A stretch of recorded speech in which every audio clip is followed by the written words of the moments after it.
अब इन्होंने हमसे 2017 में क्या पूछा, सिंधु घाटी सभ्यता का सबसे बड़ा स्थल कौन सा है। पहले डिस्कस कर चुके हैं, राखी गढ़ी है, हरियाणा में है। ये राखी गढ़ी सबसे बड़ा स्थल है। लोथल कहाँ पर है, हमने पहले डिस्कस कर चुके हैं, गुजरात में है। धोलावीरा कहाँ पर है, गुजरात में है। राखी गढ़ी कहाँ पर है, हरियाणा में है। कालीबंगा कहाँ पर है, राजस्थान में है। और ये घग्गर नदी के किनारे पड़ता है। काली चूड़ी मिली है इसलिए कालीबंगा नाम लिख दिया गया है यहाँ पर। और यहाँ पर जुते हुए खेत मिले हैं कालीबंगा में जुते हुए खेत मिले हैं। ऐसे हम लोगों को रिवाइज करना पड़ेगा। सिंधु घाटी सभ्यता का सबसे बड़ा स्थल राखी गढ़ी है। हड़प्पा और मोहनजोदड़ो से भी बड़ा बताया गया है। हड़प्पा सभ्यता बोलते हैं, मोहनजोदड़ो, लेकिन फिर भी सबसे बड़ा कौन सा है, राखी गढ़ी। कहाँ पर है, हरियाणा में। यहाँ खुदाई के दौरान कांसे और जल निकासी प्रणाली, मार्ग, बारिश में पानी इकट्ठा करने वाला विशाल स्थल। अब ये पूछ सकते हैं कि रेन वाटर हार्वेस्टिंग, कि बारिश वर्षा के जल संग्रहण के लिए कहाँ पर कौन से हड़प्पा स्थल में वो मिले हैं, कहाँ पर मिले हैं। तो आप बोल दोगे राखी गढ़ी में मिले हैं, कि जहाँ पर हम बारिश का पानी इकट्ठा कर सकें, है ना। और जल निकासी प्रणाली कहाँ मिली है, वो सब में मिली है, पर इसमें भी मिली है अच्छी तरह। हरियाणा के हिसार जिले में है। ये भी घग्गर नदी के किनारे है। वाह भाई वाह, घग्गर नदी के किनारे कौन कौन से पड़ गए, एक सेकंड। ये घग्गर नदी के किनारे कौन कौन से हैं। अब ये इसमें फंसा सकता है हमें दिल्ली पुलिस। कालीबंगा और राखी गढ़ी दोनों घग्गर नदी के किनारे है। अब इन्होंने हमसे पूछा, निम्नलिखित में से कौन सा हड़प्पा स्थल हरियाणा में स्थित है। ढोला ऑप्शन में है, धोलावीरा कहाँ पर है, गुजरात में है। कालीबंगन कहाँ पर है, राजस्थान में है। आलमगीरपुर कहाँ पर है, यूपी में है। एक बार आलमगीरपुर कहाँ पर है, यूपी मेरठ में है। अब और राखी गढ़ी कहाँ पर है। राखी गढ़ी देखो, दो क्वेश्चन पूछे हैं, दो क्वेश्चन पूछे हैं। राखी गढ़ी कहाँ पर है भाई साहब, राखी गढ़ी कहाँ पर है भाई साहब, ये है हमारा हरियाणा में। ऊपर पढ़ चुके हैं। धोलावीरा हड़प्पा नगर, धोलावीरा का हड़प्पा नगर कितने भागों में विभाजित था। मतलब जो जैसे जो हड़प्पा के सारे नगर थे ना, धोलावीरा को छोड़ के, वो दो भागों में विभाजित थे। अपर हड़प्पा और अपर और लोअर। अपर फोर्टिफाइड था, यहाँ पर अमीर लोग रहते थे, वो छोटा था, ऊपर बसा हुआ था। और जो लोअर था वो बड़ा था, वो फोर्टिफाइड नहीं था। और जो धोलावीरा था वो तीन भागों में बटा हुआ था। धोलावीरा गुजरात में स्थित है, कच्छ जिले में है। भचाऊ तालुका में है, भचाऊ। खादिरबेट में स्थित, बेकार है, भचाऊ में, मतलब गुजरात में, ये याद कर लो। धोलावीरा तीन भागों में विभाजित है। एक तो आम शहर के निवासी थे, एक अधिकारी थे, जहाँ एक सुरक्षा दीवार भी होती थी। और इन ऐसे घर होते थे जिनमें 2 से 5 कमरे हैं। एक राजा और मतलब टॉप क्लास लोग रहते थे। अब ये पूछ सकते हैं धोलावीरा कहाँ पर है, गुजरात में है। हड़प्पा सभ्यता का कौन सा ऐसा शहर है जो 3 भागों में विभाजित है, हम बोल देंगे धोलावीरा। निम्नलिखित में से किस हड़प्पा संरचना में पानी के रिसाव को रोकने के लिए डामर की पतली परत लगाई गई थी। पानी को रोकने के लिए, मतलब पानी ना बहे, जैसे आज हम सीमेंट का यूज़ कर देते हैं, उस टाइम पर डामर की पतली परत लगाई गई थी। इस जगह का नाम है, अरे, बड़ा स्नान घर, स्विमिंग पूल वहाँ पर था ना, मोहनजोदड़ो में एक बहुत बड़ा स्विमिंग पूल मिला है। वहाँ पर पानी ना निकले, वहाँ पर डामर की पतली परत लगाई गई थी, है ना। और ये कौन सी जगह है, मोहनजोदड़ो में एक बड़ा स्विमिंग पूल था। वहाँ पर पानी ना निकले उसके लिए वो लगाई गई थी, मतलब डामर की पतली परत लगाई गई थी। कहाँ पर है, मोहनजोदड़ो में। ठीक है। अभी इन्होंने हमसे पूछा, एक सेकंड,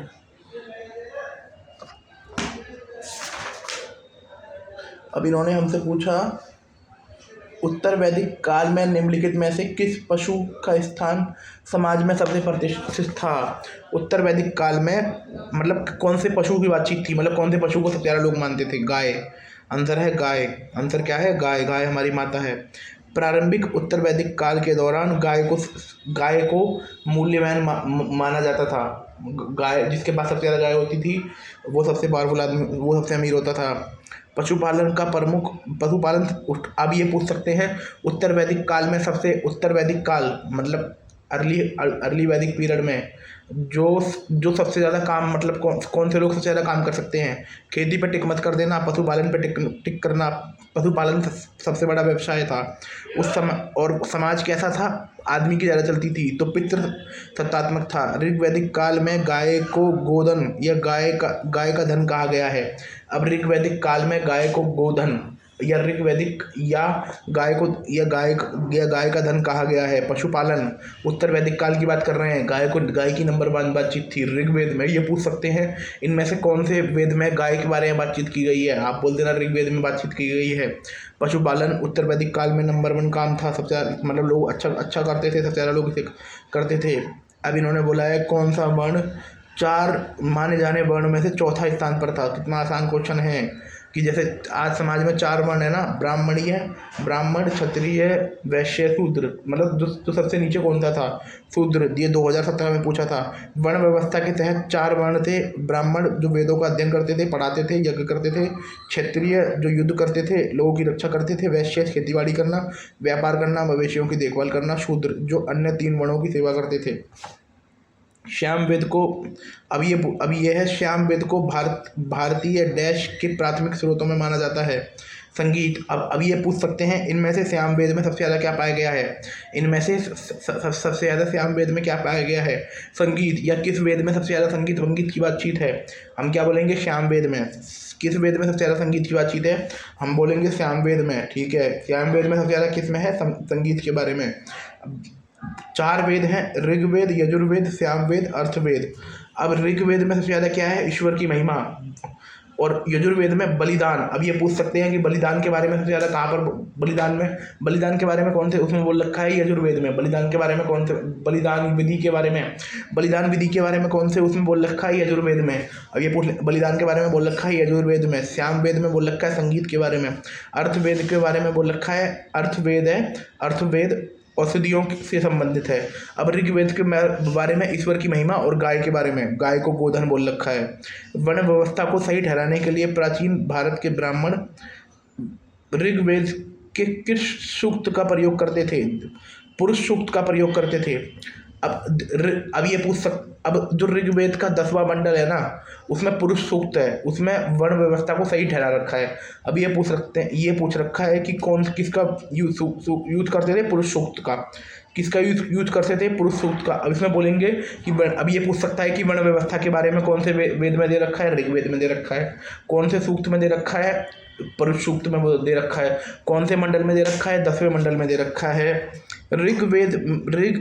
ऋग्वैदिक काल में भारत का जो समाज था वो 3 वर्णों में विभाजित था, ब्राह्मणीय, क्षत्रिय और वैश्य कहा जा सकता है। आगे अब ऋग्वैदिक काल में जो भारत का समाज था उसमें शूद्र वूद्र नहीं थे, इस बुक के अकॉर्डिंग। उसमें केवल पहले 3 ही वर्ण थे, फिर आगे चलकर उसमें शुरुआत में शूद्र नहीं थे, फिर बाद में चल के शूद्र भी आ गए। जो ऋग्वेद का 10वां मंडल है, जो 10वां, अब ये पूछ सकते हैं ऋग्वेद का जो सबसे नया मंडल है ना, मतलब जो सबसे, जैसे 2 से लेकर 9 तक तो सबसे पुराने हैं, 1 से लेकर जो 10 मंडल है, 1 और 10 मंडल है, वो सबसे नया है, पहला और 10वां मंडल। यहाँ पर वर्ण व्यवस्था के बारे में दे रखा है। और पुरुष सूक्त करके एक सूक्त है, उसमें पहली बार शूद्रों का उल्लेख है।